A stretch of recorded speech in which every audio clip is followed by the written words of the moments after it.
What up, guys? Welcome back to my YouTube channel. I'm Matt Wyatt. So I'm continuing the road to Deadpool and Wolverine that is literally close, and I booked my tickets to go see it this Thursday. Now on to reviewing the next standalone X-Men film, and it's called Deadpool that came out in 2016. Captain Deadpool. No, just Deadpool, yeah. This was 8 years ago when this film was released. And at the time before this was coming off of the heels of X-Men Origins Wolverine when we last saw Deadpool, the day that they completely went off the source material, and so was freaking Mouth Shut. I mean, that was completely disrespectful for the way they treated the character. But Ryan Reynolds has been begging Fox all the time and demand for them to to greenlit this project for the R-rated Deadpool movie. And the studio kept saying no until one day someone leaked the test footage online for everybody to see, and it became a massive hit. And everybody was raving about it, and they begged the studio to get this movie made, and then they caved and they allowed Ryan Reynolds to make the movie he wanted to make. Now, we were all wondering, is this movie going to be a PG-13 movie or an R-rated movie? Until one day on the April Fool's Day when Mario Lopez was interviewing Ryan Reynolds, and he gets knocked on his ass by Deadpool himself and announcing everyone that Deadpool will be indeed rated R, and everybody was going nuts. It broke the internet. It got people talking about it, and I myself was so hyped that we are actually going to get an R-rated movie. Now, look, I'm not saying that making this movie an R-rated is going to make the film any better or for worse. And the Deadpool character is a R-rated character from the comics. I mean, he was the merc with a mouth, a badass mercenary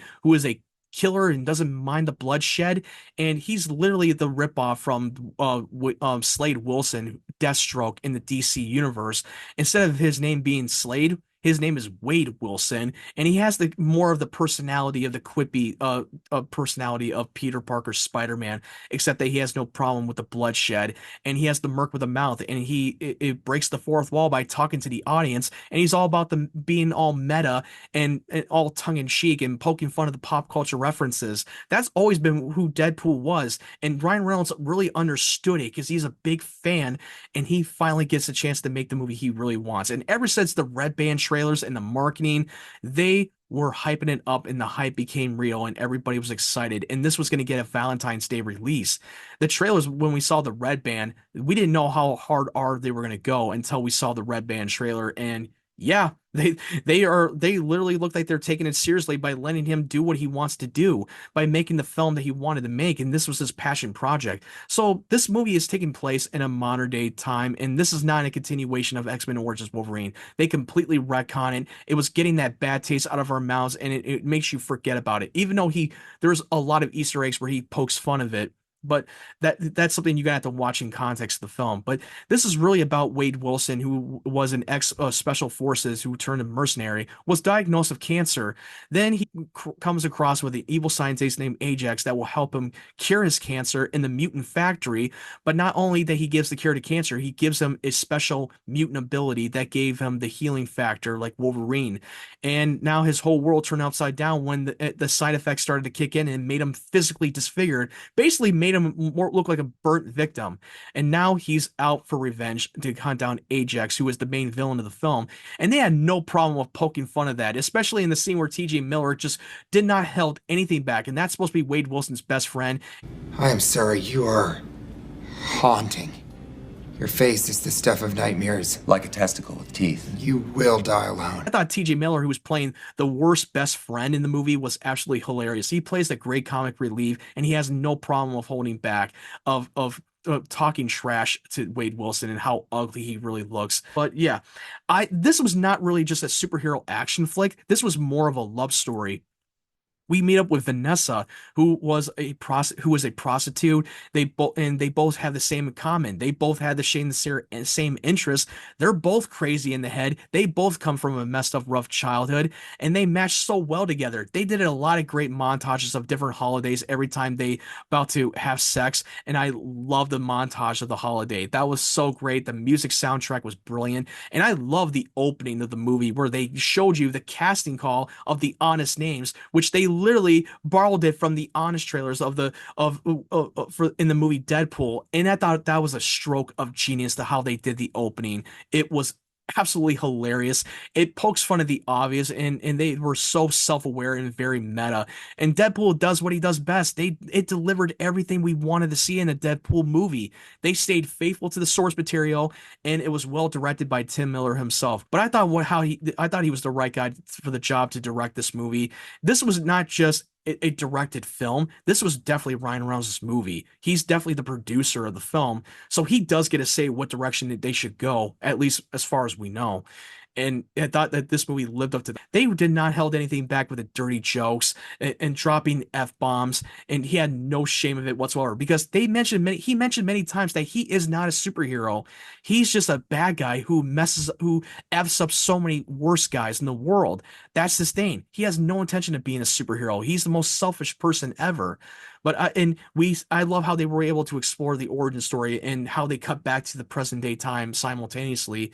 It worked so well without being disjointed and feeling misplaced. The music soundtrack was definitely banger. It played a lot of the greatest hits, and it did not he definitely took notes from James Gunn's Guardians of the Galaxy and tried to make it his own, and it could have been out of place, but it worked well for the story. And I love that he was able to break the fourth wall, and he definitely made fun of Wolverine twice in the film. One in the beginning when he was looking at the audience. I know, right? Whose balls did I have to fondle to get my very own movie? I can't tell you, but it does rhyme with Pulverine.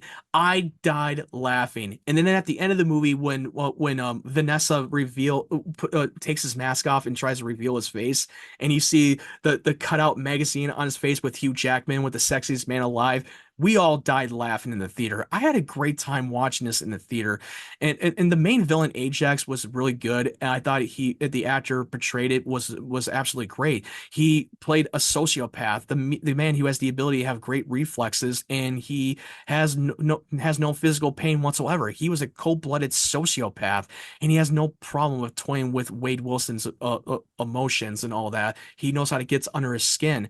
But the only thing that really helps him emasculate his emotions for Wade Wilson is a sense of humor.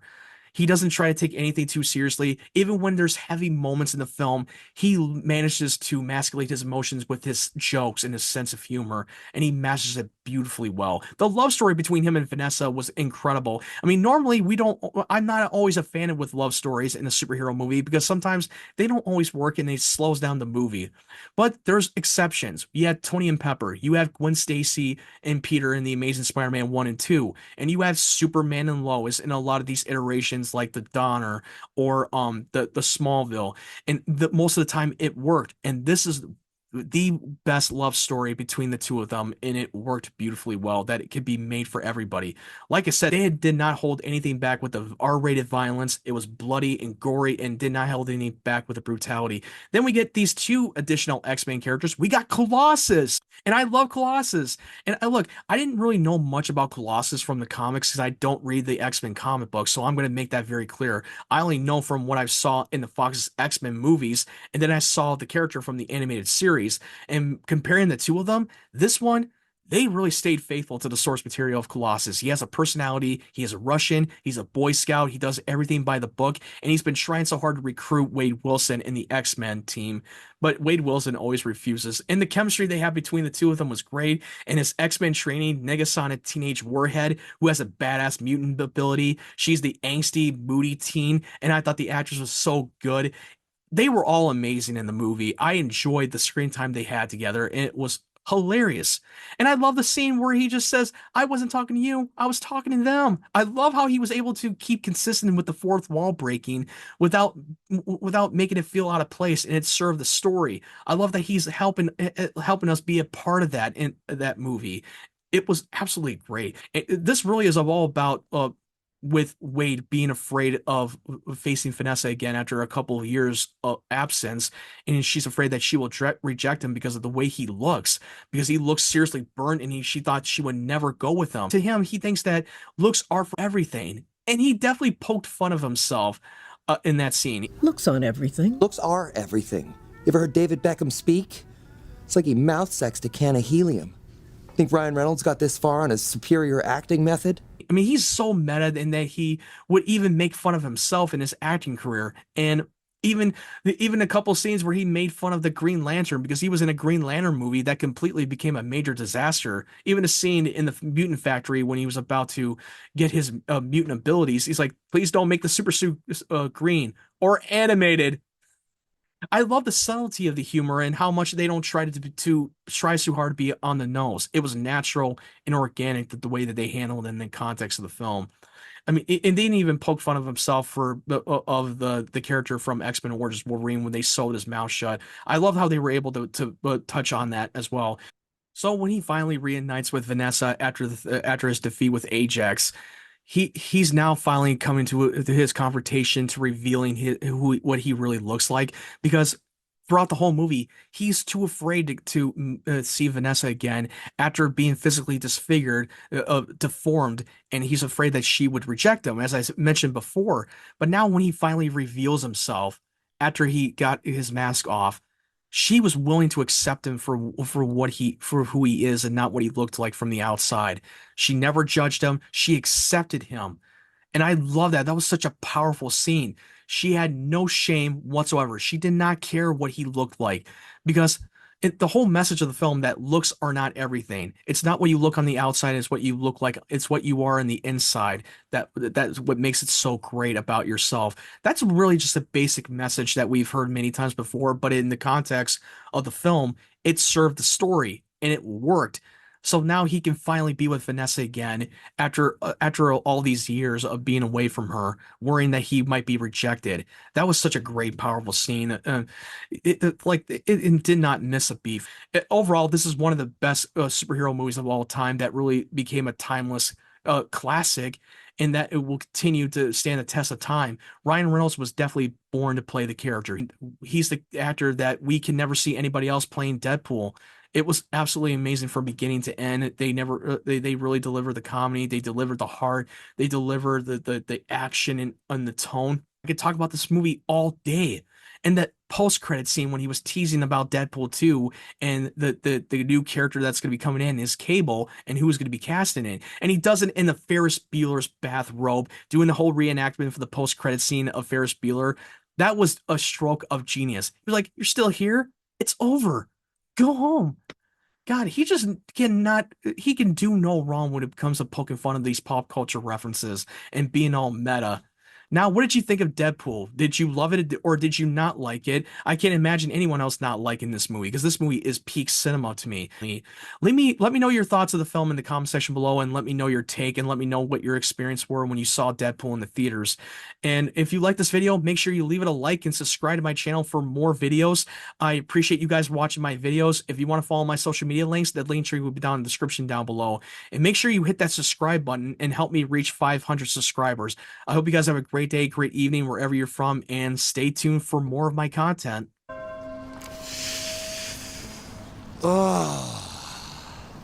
I'm touching myself tonight.